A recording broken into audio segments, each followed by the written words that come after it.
Comment créer une chaîne YouTube pour votre entreprise? Bonjour, je suis Olivier et vous regardez une nouvelle vidéo de PlikPlok Factory.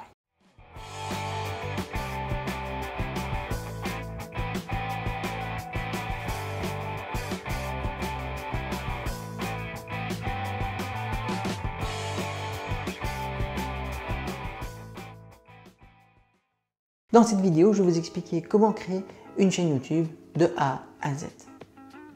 Alors, vous êtes peut-être comme bon nombre d'utilisateurs, vous passez des heures, voire même des soirées à regarder des vidéos sur YouTube. Norman fait des vidéos, Cyprien, Amixem, Jamie Oliver, et j'en passe, voire peut-être même le dernier clip à la mode. Mais dites-vous bien qu'il n'y a pas que ça sur YouTube. Et les entreprises le savent de plus en plus. Il faut savoir que 84% du contenu qui est consommé aujourd'hui sur Internet est de la vidéo. 84%. Ça veut dire 84% du contenu qui est consommé par vos partenaires et vos clients, voire même vous-même, est de la vidéo. Alors, il est plus qu'important qu'aujourd'hui vous mettiez à créer de la vidéo pour votre entreprise. Chaque minute à l'échelle mondiale, il y a plus de 300 heures de vidéos qui sont consommées. Vous avez envie de créer une chaîne YouTube, mais vous ne savez pas comment faire. Et bien dans cette vidéo, je vais vous expliquer. Tout d'abord, vous vous rendez compte que c'est pas si simple que ça. Alors, dites-vous bien une chose, c'est que toute personne qui possède déjà un compte Google ou simplement une adresse Gmail possède normalement déjà un compte YouTube. Attention, posséder un compte YouTube ne veut pas dire pour autant que vous avez une chaîne YouTube. Donc, pour avoir accès à la chaîne YouTube, comment vous devez faire? Eh bien tout d'abord, vous devez vous connecter à YouTube. Une fois que vous êtes connecté à YouTube, vous devez aller dans le petit logo en forme d'engrenage. Une fois que vous avez été sur le petit logo en forme d'engrenage, vous devez cliquer sur Créer une chaîne YouTube.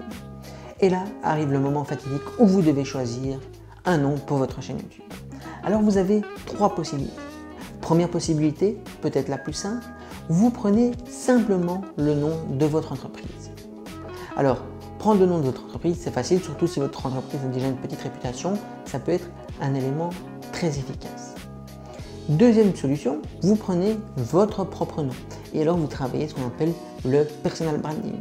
Ce n'est pas les compétences de votre entreprise que vous mettez en avant, mais clairement vos compétences et c'est vos compétences qui seront à l'image de votre entreprise.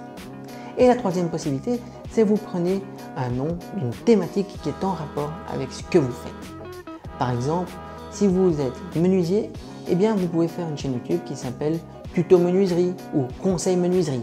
Voilà, prendre un nom qui est en rapport avec votre secteur d'activité. Personnellement, j'ai décidé de prendre PlikPlok Factory parce qu'à l'époque où j'ai lancé ma chaîne YouTube, eh bien le personal branding n'était pas encore fort à la mode et c'était plus pertinent à l'époque de prendre un nom qui était déjà un petit peu connu sur Internet. Alors, une fois que vous aurez créé votre chaîne YouTube, il vous faudra créer un visuel qui sera dans la bannière au-dessus. Ça, je vous expliquerai dans une prochaine vidéo comment créer ce visuel facilement et de manière totalement gratuite.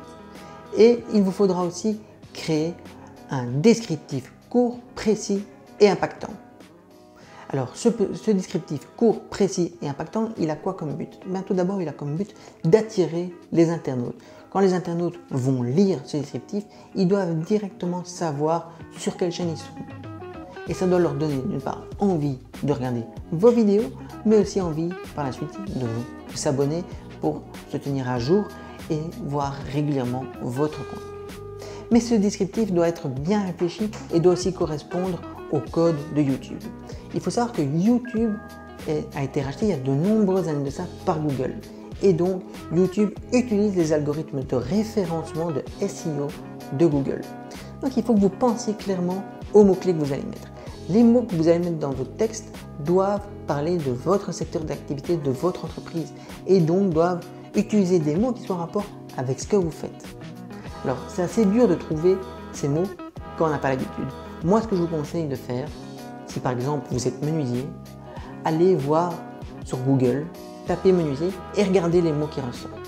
Allez voir aussi les offres d'emploi. Les offres d'emploi vont être une bonne source d'inspiration.